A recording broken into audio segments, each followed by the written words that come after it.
Hello guys, mayong udto sa tanan. Another day, another episode sa akong video. Update ko sa akong lugar, Lord. Mga kegsonan, mga ka-farmers. Muli po, another episode. Nandito ako ngayon sa aking munting farmers, munting farm. Update lang ako sa mga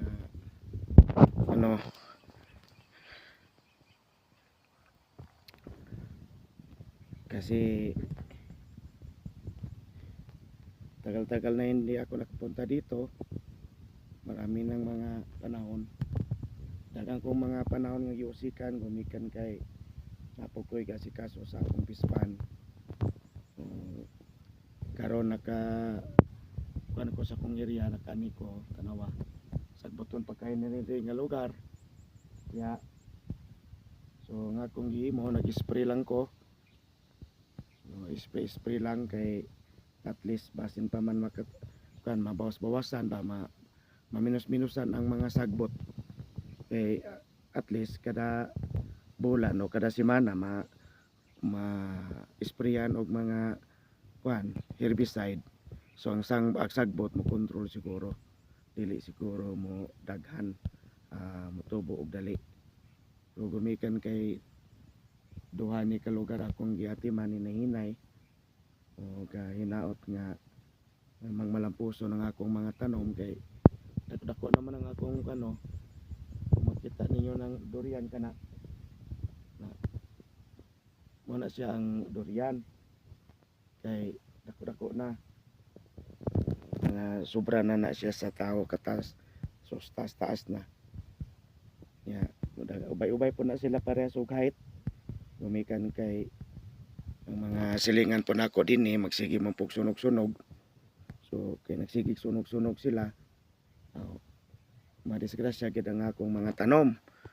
Ya, usaon ta man kay di man parehas ang tao, di man parehas og una ang tao.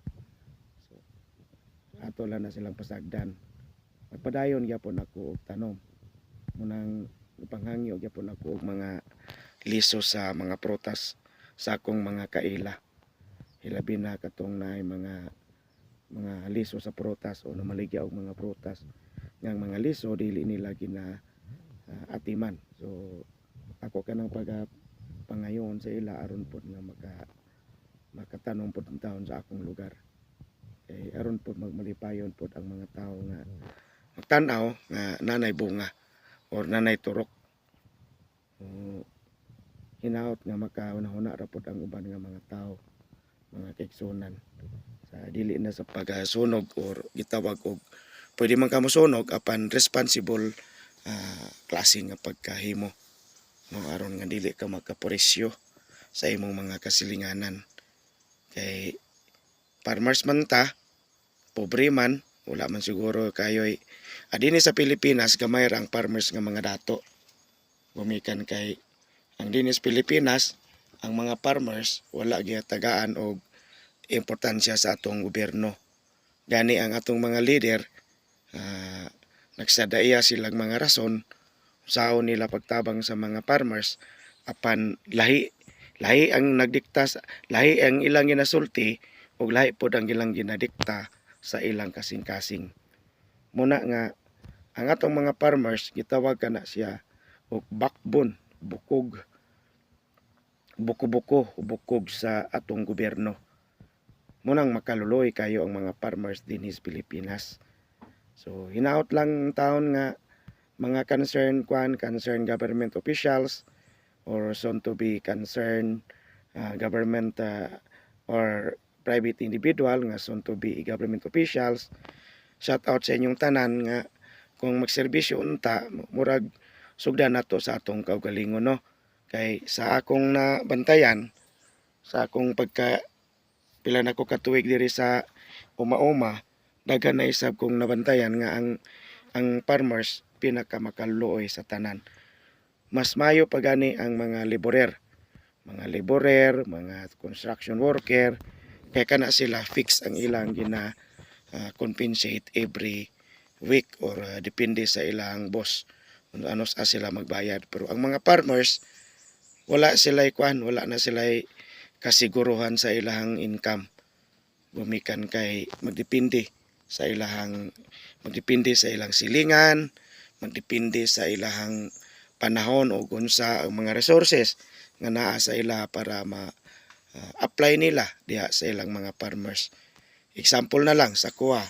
So kung dili ko mogamit og herbicide, dili ko maron makontrol ang mga weeds, mga sagbot. So dili gyapon ako makapadako, di na ako makita ang improvement sa akong mga tanom. So kinanglan ko mangutang og kwarta aron makapalit kog mga herbicide kay ang atong gobyerno man god pwera lang sa mga kuan kanang papareha bitaw sa kuan kanang ilang programa nga dili gani siya ingon nga in line with the law, in line with the Philippine law. Di ko kabalo og nganong na-exist na sa kalibutan or sa Pilipinas ang kanang AX, TUPAD o AKAP. So ang mga tao kung membro ako, kung beneficiary ako anang AX, AKAP, dako ko daghan kong mapalit ng mga herbicide nga sarang makakontrol sa mga sagbot sa akong uma. Pero blessing and disguise wala ko niya na maapil. Umikan kay dili siguro ganahan mo butang ang akong ngalan diya sa listahan sa mga membro, no, mga beneficiary example.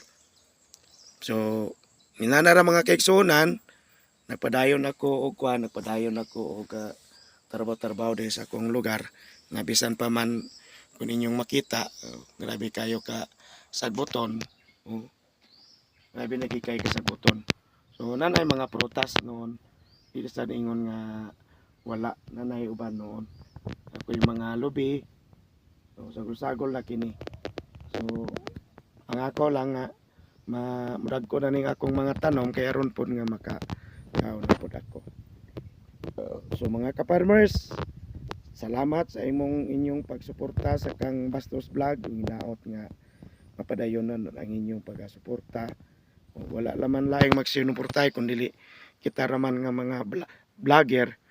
So ipalihog na lang ko og share sa akong mga videos dito sa inyong mga kaygalaan. Salamat kay tanan. Bye bye o mayong buntag.